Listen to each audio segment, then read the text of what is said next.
Hey, thanks for tuning in. Real quickly, before we get started, I'd like to thank my friends at Tattoo SEO for making today's episode possible. Tattoo SEO specializes in search engine optimization for tattooers and tattoo shops, so they help you to come up higher in organic online search results for people looking to get tattooed in your area. That's kind of a generic explanation. What they can really do is to help put the clients who are looking for your type of work in front of you. So whether you are a street shop trying to just bring generic business through the door, or a single person private studio focused on large scale custom tattooing, they can drive the customers looking for what you do directly to your door. Now, something else that Tattoo SEO does that I think is invaluable and really sets them apart from any competition is that they can promote you for short periods of time wherever you may be traveling. So if you're like me and you travel to do guest spots or to work at tattoo conventions, they can promote you leading up to the actual event that you're working to ensure that you're actually tattooing at the show rather than twiddling your thumbs and watching everyone else tattoo. I'll give you a real life example. So last year I was offered a booth at a show in Arizona about 3 weeks before the show was actually taking place. So I wanted to go and tattoo, but I hadn't promoted myself for that show leading up. So I had no clients in that part of the country and didn't want to sit around and not tattoo. So I reached out to my buddy Tony Sink at Tattoo SEO and asked if they could help to promote me in the short period of time left leading up to that event. And lo and behold, I was booked solid by the time the event got there. I tattooed all weekend and it was a complete success. So whether you're going to do a week-long guest spot in Southern California, doing a tattoo convention in New York City, they can help to promote you for those periods of time leading up to the events. That is a huge, huge benefit for working with Tattoo SEO. So I definitely recommend that you give these guys a shot by clicking the link below and signing up. You will get 50% off of your first month if you mention that you heard about them on Fireside. Thank you guys for supporting what we do and enjoy the episode.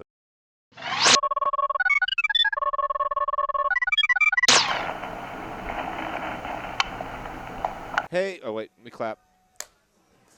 Hey, welcome to the Fireside Tattoo Podcast, the official podcast of the Fireside Tattoo Network. I want to thank Samuel Adams for sponsoring today's episode. Well, how come that whenever we say thank a beer when we thank a beer company for sponsoring us, they never actually send us any beer? It's bullshit.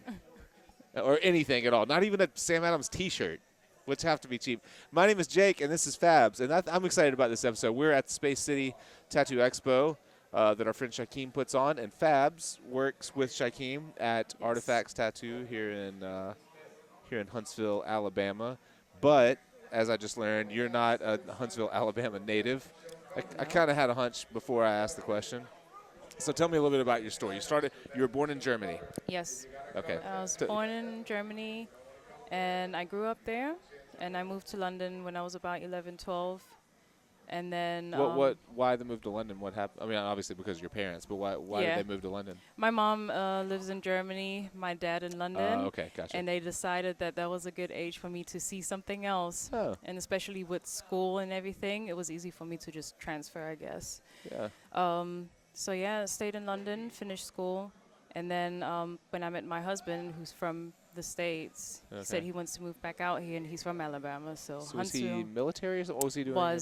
Okay. Was. And you met him in London? No, we initially met on a vacation out in Florida, but then we reconnected in Germany when he got stationed there. Oh, okay. Wow, you met in Florida? Mm-hmm. And then met again in Germany. Yeah, that's interesting. So you grew up, and I don't know if I mentioned it, but you're still in an apprenticeship, or are you out of your apprenticeship now? I just recently got out of it. Okay. But what are the apprenticeship? Is it a 1-year apprenticeship in Alabama? Yes. Okay. Yes. Well, under Shire was like a 1-year apprenticeship because I don't know how other shops. I think it's a state mandated thing? Yeah. They want you to work under a licensed artist for a set period of time. Typically it's 1 year, but sometimes it's longer. Yeah. Mine was a little longer than a year, actually, now that I think of it. Well, but okay. Before we get into the tattoo side of it, what was your drawing background, and how did you end up getting into tattooing, or just think that you liked it? So I used to draw from when I was like 4 or 5. Mm-hmm. And when I was about 16, I kind of got into tattoos just because we were all intrigued by it. We were in school, you know, and everyone got little tattoos. And I just like the whole environment of being in the shop and like how everything went. And then I started getting more tattoos, and And these it were all was, in London mostly? yes, it was just interesting because, I mean, drawing on paper is one thing, but putting your art on someone's skin, that is like a traveling, it travels. So Yeah. like people travel, so you can see it anywhere. Yeah. I like that aspect Yeah. of it. I agree. So that was what got me interested in tattooing. Yeah. Yeah. So I started looking more into tattoos, and my drawings would change to stuff that I could see on someone's body, if that makes sense. Just Yeah. based on what I used to see, though. And when What did you start off drawing? So what did that transition look like when you started thinking, I'm going to draw things that intentionally look like they would like work on a body part, or they would live well in I the skin? started using lines. Like everything that I did Okay. before, like never had an outline, if that makes Yeah. sense. I used to draw what I used to see. I used mainly charcoal, pencil drawings, and then I started giving everything an outline, actually. Okay. Did you draw did you try to draw realism or Yes. more illustrative stuff? Yes, Yeah, realism. both. So it was like Okay. I was also started experimenting with different things like pastels. I like the texture. Yeah, yeah. So I was playing around with texture. I tried oil, acrylics, all those things. But you kind of stuck with charcoal more? Yes, charcoal and pencils. Yeah. And then, so you're getting into tattoos in London, getting tattooed a little bit, and think that it's something you might want to pursue, and then you Yes. end up in the States, but with your husband Yes, in he told Huntsville. me, That's where you yes, landed. Was in Huntsville? Huntsville.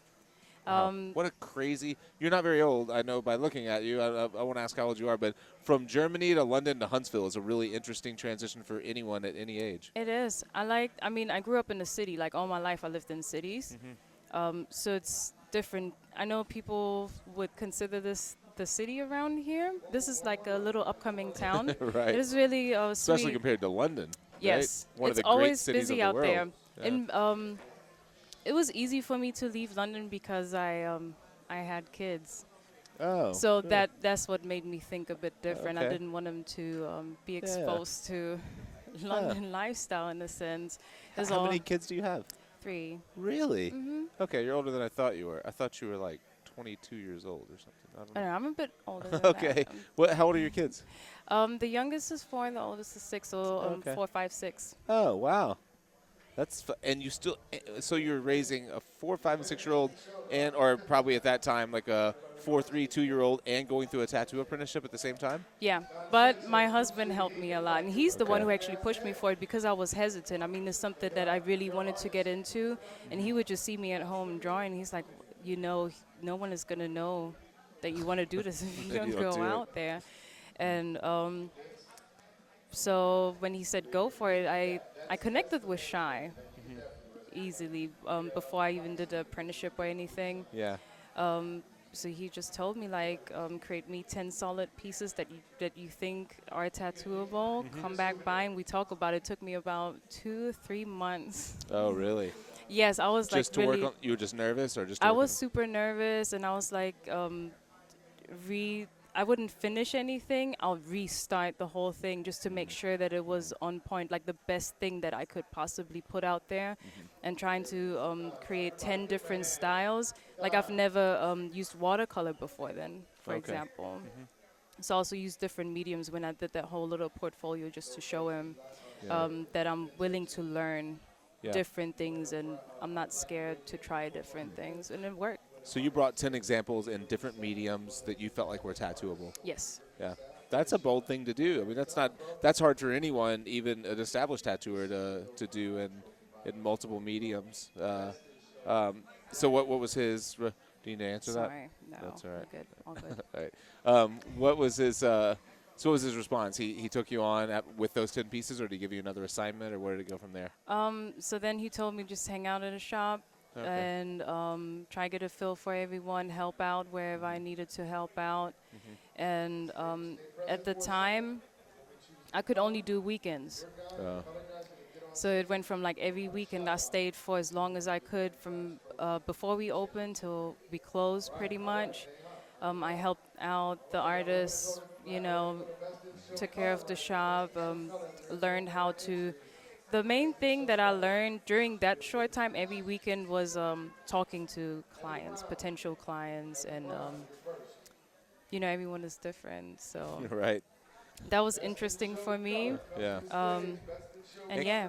Yeah, and culturally very different from what you're used to, whether in Germany or London or whatever. Coming to Alabama, Yes. I don't mean to stereotype people from Alabama, but I live in Tennessee, which is a similar state, and there's you get all walks of life coming in your shop asking about tattoos. You really have Yes. to learn to be agile and Yeah. adapt to a lot of different personalities, huh? Oh, yes. But besides that, some of the I'm fluent in English because I grew up bilingual, but Yeah. sometimes I don't understand. You don't understand or Alabama maybe, English? or maybe the way I talk, I'm not sure if people understand me. If that makes sense. Yeah. So that was also interesting. Yeah. So you finished your apprenticeship and you started tattooing how long into your apprenticeship would you say that you did your first tattoo? Well, practiced about 10 months, like close to the Okay. 1 year mark. Okay. Like fairly late. Like everything was still practicing with just a big pen and a tattoo machine attached to it to get a feel for the weight. Using coil machines? Yes. Yeah. Cheyenne Yes. Shaquem would do that to you. Would make you start with coils. Yes, of course. And Yeah. of course I got a really heavy machine to start with. Sure. Why not? So yeah, started doing that and then had to show him more finished pieces with that, with just drawing with the pen. And then couple All months. line-based kind of stuff mostly? Yes. Or? Okay. Yes. And he would just check out my stuff every now and then. He'd like, okay, finish this, finish that. All right. And then one day he was like, so you ready? Which Yeah. I was like, yeah, but I kind of wasn't because I was just nervous. Yeah. And then he said, okay, if you find someone, after I had to Tattooed yourself first. tattoo myself first, which was interesting. It's a difficult thing to do, right? Yes, because Yeah. now I see it every day, and I got to see it heal. I got to see it, after it got done and heal and everything. He's like, okay. And then after that, I started practicing on friends, clients that came through that were okay with me doing just tiny little pieces on them.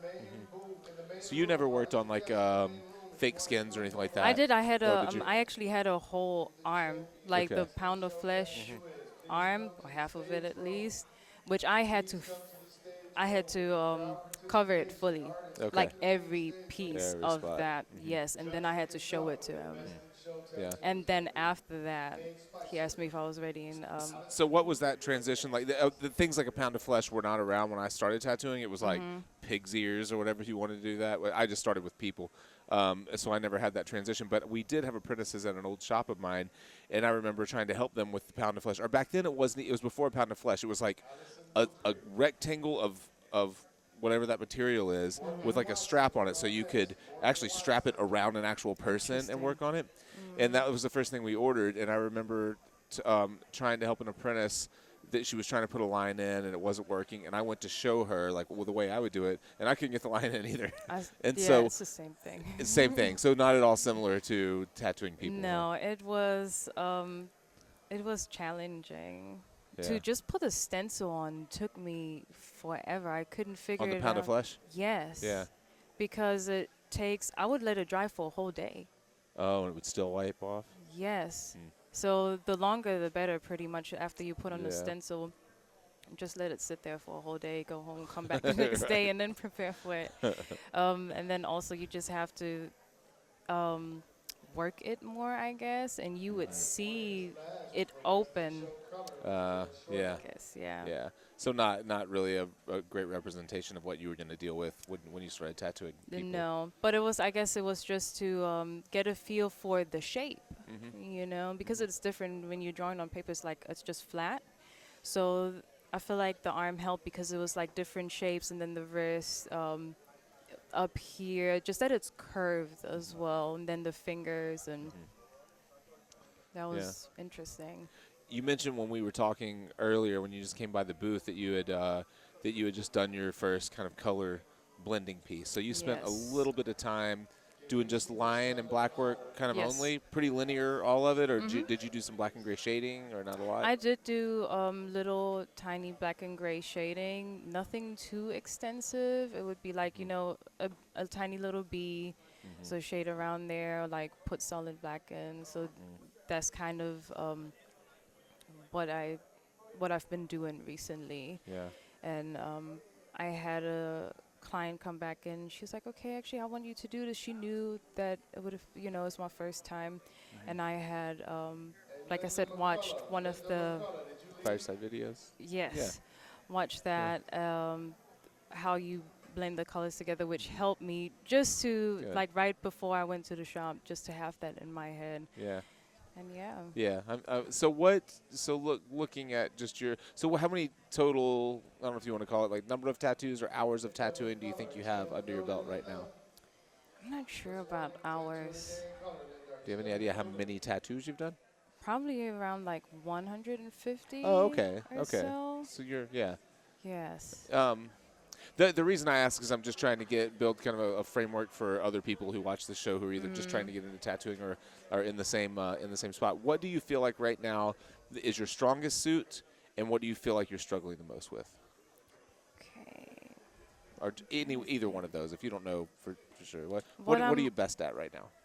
So right now, I'm really good with the Roman numerals, which is also what I really? struggled with, Huh. depending So- on the on where it's going. Yeah. You The know. body part makes a big difference. Yes. So lining, pulling clean lines is easier for you than getting blends or gray shading or solid color, would you So say? actually, shading is the easiest for me. Like at the moment, Okay. I don't have to. I do not think too much about it when I do it. Okay. I'm not sure if it is because I draw, pencils and charcoal, but pulling clean lines or different line weights is actually what I struggle with more. It requires like a lot of focus for me. I focus much more on that. So I worry. So I'm just like clean lines. You cannot mess this up. Yeah. Yeah. Creating different line weights, double lining, I'm still struggling with that. And I would Yeah. think that I got it, and I wipe. I'm like, okay, It's not there. yeah. Yeah. I mean, Yeah. I can see it, you Yeah. know. Yeah.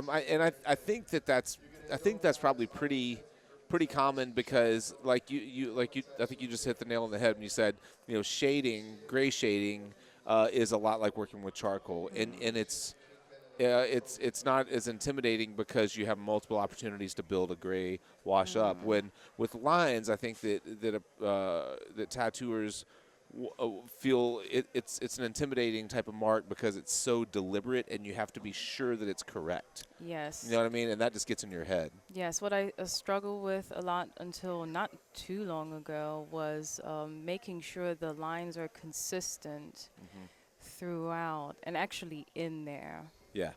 So I was, I guess, sort of afraid to like really push it because I was worried that I might mess it up to the point where I couldn't fix it, you know? Yeah. So that is what had me a bit worried at first, I guess. Yeah. I'm getting more confident with it, especially when I see people come back with little stuff that I did, and I'm like, I'm Yeah. touching it back up, you know? You see what worked and what didn't work. Yes. It's invaluable. I think it's the most important thing in an apprenticeship is to ensure that you're seeing the tattoos. It's almost like you have to make a deal with the people you're tattooing. It's like, I'm doing this for free, or I'm doing this at an extreme discount, and your part of the deal is you have to come back and see me. And I know that in apprenticeships that I've been a part of, that's been one of the things that's kind of fallen by the wayside, where people don't get to see, the apprentice doesn't get to see their healed work. And it's just so important because it doesn't beat you down like you think it would. It gives you confidence because some stuff you do will work. And then when you see something that does work, that's what kind of gets you up for the next day. You're like, oh, I pulled a line that actually worked. I pulled two lines together, and when they met, they didn't blow out. Yeah. And what was I doing? What was I thinking whenever I did that? Yes, that helps a lot. A lot of people did come back. Lucky me, or some people would message me on Instagram and send me Show healed pictures. So I was like, okay, awesome. I see what I did, because all of them are like, since they're so small, they heal so quick, you know. Yeah. So it's easy to see. Yeah. Are you working exclusively with coil machines right now? Yes. Yeah. Yes. Has anyone in your shop used rotaries or pen style or any kind of like? Not really. Yes, but not so much. Okay. Not so much. It's more like we all use coils, and that's what I've been told to use from the start. I wasn't allowed to. I'm still not sure if if I should even touch it. Yeah. I don't. I will never step on Shaquem's toes, but I don't understand. It's a. I do get why Shaquem does it because he has a very kind of traditional mindset, and he just said on the last episode that he's tired of the future and he wants to go backwards at tattooing, which I understand. I know he didn't mean it that he's tired of the future, but he when I came up in tattooing, everyone felt like you learned a very particular way, and then wherever you went from there was fine, but you had to have this base. Whether it's I personally believe that if every apprentice, if we were still bound by coil machines, we wouldn't see 2, 3, 4-year tattooers doing the type of delicate, beautiful tattoos that they're doing. I think that rotary machines have made it so that, as Guy Aitchison says, you don't have to be a mechanic to drive the car. They solved a lot of the problems. But that said, there's nothing at all wrong with learning to use rotary coils. They're heavier. They'll strengthen your hand. Give you more longevity. I think with just like building your hand up and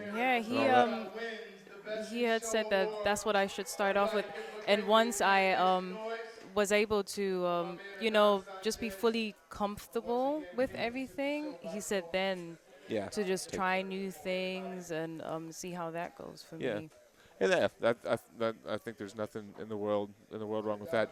Where do you feel like you're struggling the most with? So you just tried your first solid color blend. If you were telling, I've always thought that the student that starts at school on Monday is probably one of the better people to teach the student that starts on Friday, right? Because they're closer to the problem than someone who has been teaching the same class for 25 years.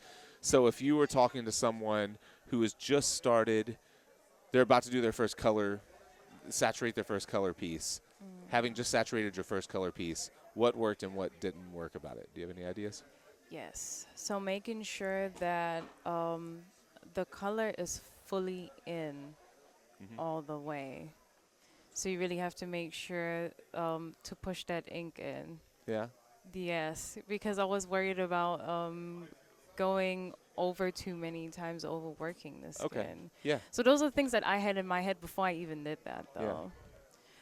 That's what I was worried about, and then making sure that the colors you're using work together. Expand on that. How do you mean? So the shades, the colors that I used were red, orange, yellow. Okay. I tried to keep it really simple, and it worked. It worked well. I mean, I was happy with how it looked like after we were done. So was my client. You told me it was a lizard. Is that what you said it was? Yes, it was a lizard. So the color was all throughout the lizard, and it had solid, like heavy black outlines. She actually messaged me a couple of days ago saying it's healing nicely, so I'm just waiting for her what it actually to looks actually like. see what it looks like, because it was still a bit waxy. Yeah. When she had sent me a picture. I think that's a good point. Going, taking colors that are analogous on the color scale, so that a red to an orange to a yellow is a very natural blend, or a red to a blue can be a very dynamic kind of warm to cool, but that transition takes a little more finesse. Yes. It can get real milky or muddy in the middle in that transition, and so I think that's a great beginner's tip, is to like stick with an analogous color scale. Make sure that you're blending a color into a color that would naturally fall into it, and not blending into a color that's on the opposite side of the color wheel. Yes. So yeah, good point there. So all right, yeah. So you're running your machine. I guess you're running it whatever voltage it feels like it should run at, and you're trying to make marks in the skin, and you're worried about overworking the skin before it gets fully saturated. And is that what you were saying? Yes, I wasn't trying to stay in one spot too long. Yeah. But did you find that you weren't getting saturation by getting away from spots too? Yes. Yeah. Yes, and I've noticed that before, just because There's just there's so many things I never considered until I actually worked on skin, because it's different on just that pound of flesh arm. The redness, swelling, those kind of things I wasn't worried about, because that arm wouldn't swell, wouldn't swell. get red, and it's not moving Right. as well. So stretching the skin, that was huge for me. Yeah. For some reason, I really struggled with how I stretched. And then once I got the hang of it, it was so much easier for me. But just finding different ways to stretch. And I've noticed that I was training my right hand so much that I forgot. To use your left hand. Yes. Yeah. Which you need both. Right. Yeah. Yeah. It just once I started doing it, that's when I noticed it, and it wasn't so much the right hand that would hurt from just using the machine, and you got all these motions. It was me stretching the With skin. your other hand. Yes. Yeah. I something I always try to do, and I think it's been years since I did the video that you're talking about with the color blending, but I think I mentioned it in that. What I always found is when I'm stretching, and you find how you stretch. You use your palm on this hand or your finger. Everyone has a different way. I watch tattooers all the time, and no one stretches skin the same way that I do. You just find what works for you. But I noticed early on that how the vibration in my offhand would feel when I was getting solid saturation and when I wasn't. Yes. So and it almost felt like I can, especially like in my pinky finger, because it's I guess more sensitive than these fingers or something. But if I'm stretching with my pinky and this finger, and I'm my wrist over here, and then I'm scumbling or whatever, I'm shading.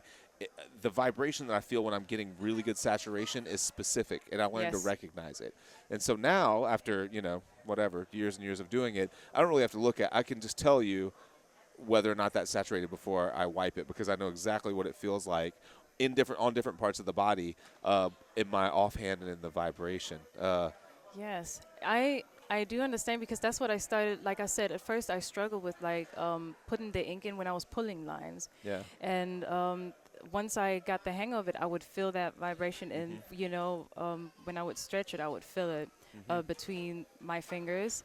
But with the packing color and blending, in that sense, I guess I'm still getting used to it, because that was my first time doing it. So, I mean, I was paying more attention to how everything felt in my hands. So, yeah. Yeah. I mean, I think you learn to look for whatever stands out to you. I think and it may not be for someone. It may not be the vibration in their offhand. They may notice it some other way. I think it's just important to be aware of what the experience was like when it worked and what the experience was like when it's not working, and just shoot towards the experience where it worked, whatever that is, whatever tells you that. If it's like an excess of bleeding, or like too much bleeding, or almost no blood at all, what were the differences? If you notice one area is really bleeding a lot, wipe it, put a little ointment on it, get away from it, and then look at it 5 minutes later. Is it saturated? Is it not? If it's not saturated and it was really bloody, well, maybe when something's really bloody, I know I'm not doing something right. You know what I mean? You just learn you find that stuff, I think, for yourself. Yes, you do. A lot of things. It's so interesting, because I used to ask Shai, well, what am I doing wrong? And he's like, well, I cannot tell you what exactly you're doing wrong. You just got to get the feel for things, which he was absolutely right, because a couple months later, that's when it okay, yeah, I just got to get the feel for it, because everyone that I've met, and I've, just from looking at how they do things, is so different. Yeah.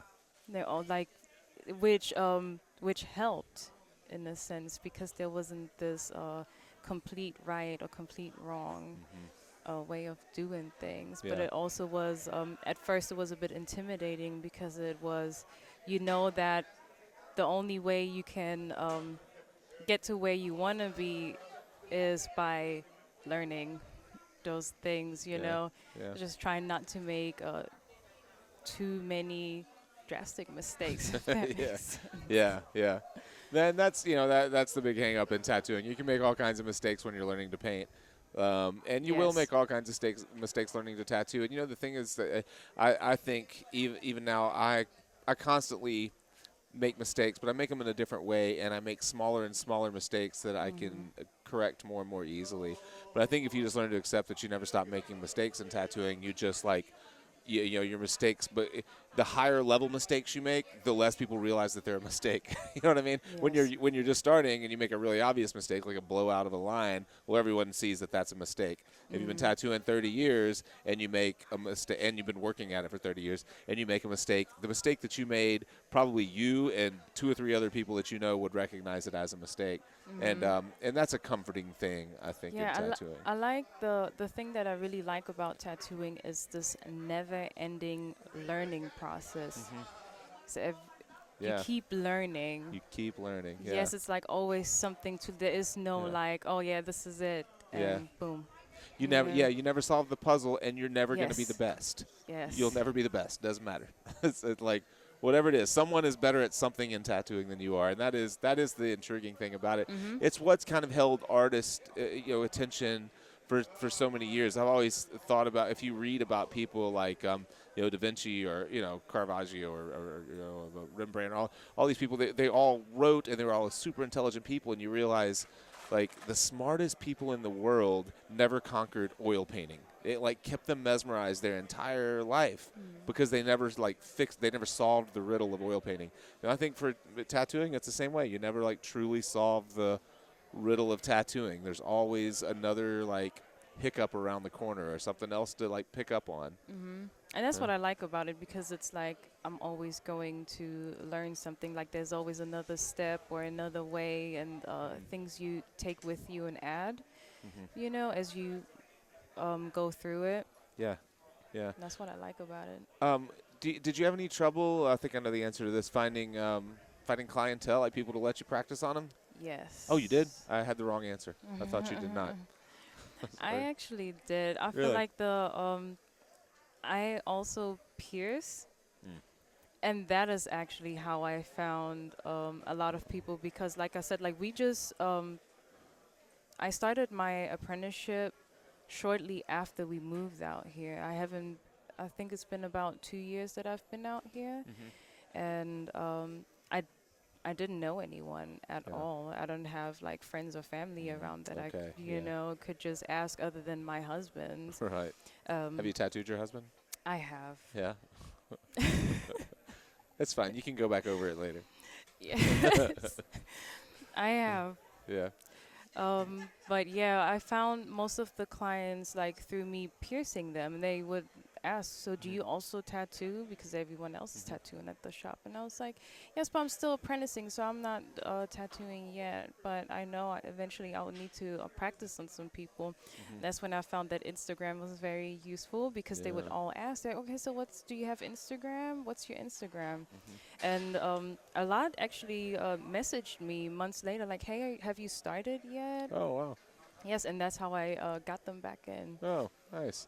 Where do you see yourself at this point? I mean, growing up trying to do illustrative or realism the type of drawing, and learning and seeing what the learning curve. If you've done 100 and some odd tattoos, you have a good understanding what the learning curve is, or what tattooable designs look like. What direction do you see yourself going as a tattooer, stylistically? I'm still trying like everything. I want to just be able to do like a bit of everything, so that I can maybe go from there.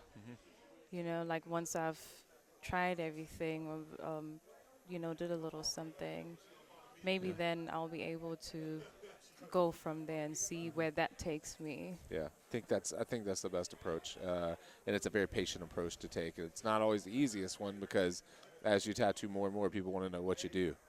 Yes. Yeah. Yes. Yeah. Yeah, that's awesome.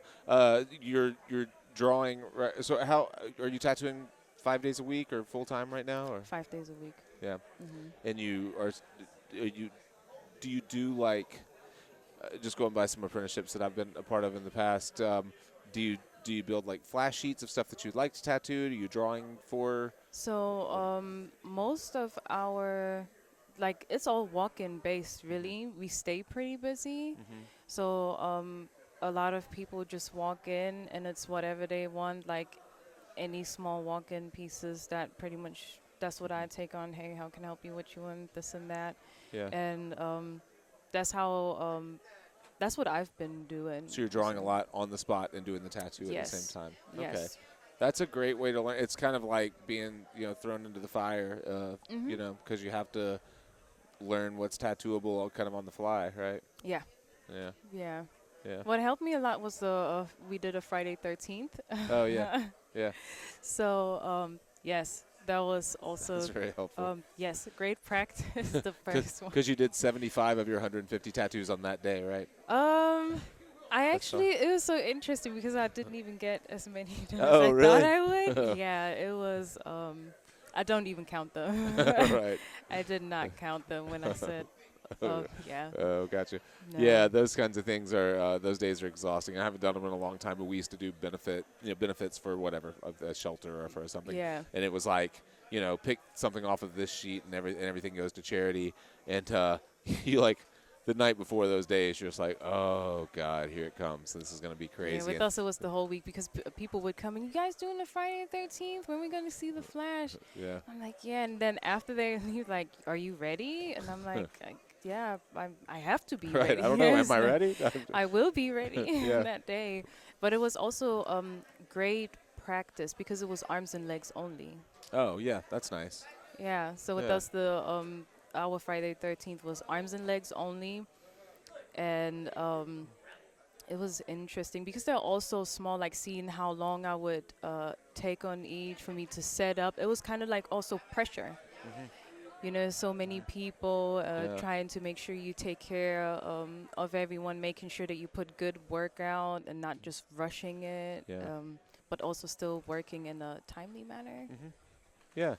Yeah, there's nothing like having another tattoo waiting to make you more efficient over time. Early on, it's very stressful. Yeah. And I'll admit, I've said it in an episode fairly recently that that's something that I've lost over the years of tattooing, having the luxury of working on big pieces and working all day on the same piece, and then however far I get, I just get to look at it again later, and my clientele's very easy to deal with. And whenever I'm put in a situation like this, like if someone walks up to me and wants to get a tattoo at a convention, I really struggle to start and finish a tattoo in the same sitting. If you had asked me, in 2005, if I could start and finish a tattoo in the same sitting, I would say, yeah, I do that every day. But now, not as much. So sorry. No, you're good. Do you need to answer it? I think Probably. so, Okay. Well, let's wrap it up.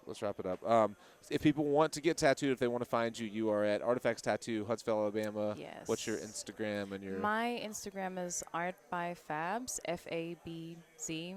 And it's just Oh, art, yeah, okay. ARTBY, Okay. Yeah. We'll put it in the show notes. And thanks for taking the time, and thanks for being honest with what you're No struggling worries. with and what you're doing well with. Thank you. This stuff really helps upcoming tattooers and apprentices. Hope everything's okay on the phone call. Thank you so guys. Thank you guys for supporting what we do. Thank you to the Space City Tattoo Expo. I'll see you next time.